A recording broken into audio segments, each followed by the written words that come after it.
I'm Alright Jack is a wonderfully well-written comedy, equally well acted by a quality cast, including the likes of Ian Carmichael, Peter Sellers, Terry Thomas, Richard Attenborough, Dennis Price and Irene Handel.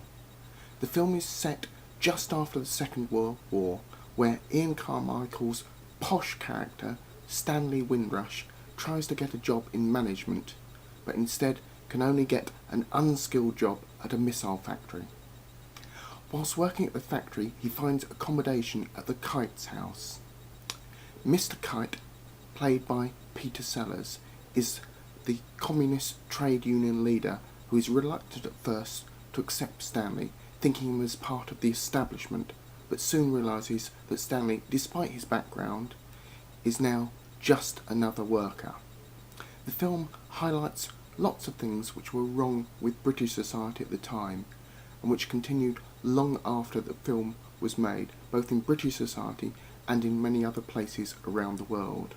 These include restrictive trade union practices, wildcat strikes, industrial action, resistance to efficiency and productivity improvements, all those on the trade union side, and bribery, corruption, market manipulation on behalf of the owners and management.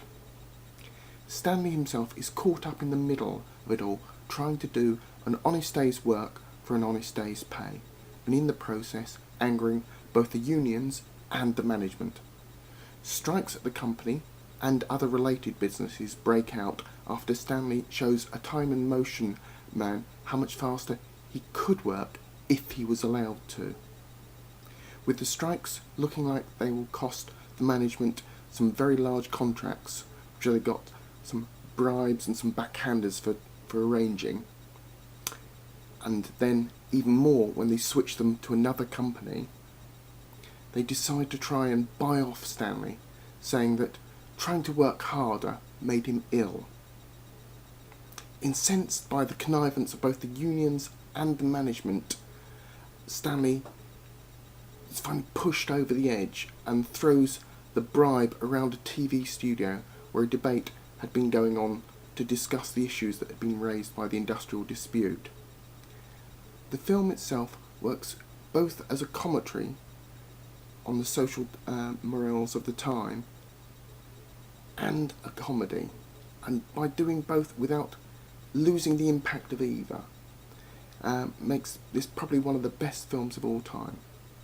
The best part of the film probably is when Irene Handel as Mr. Kite's wife also decides to go on strike. I think you'll like this film.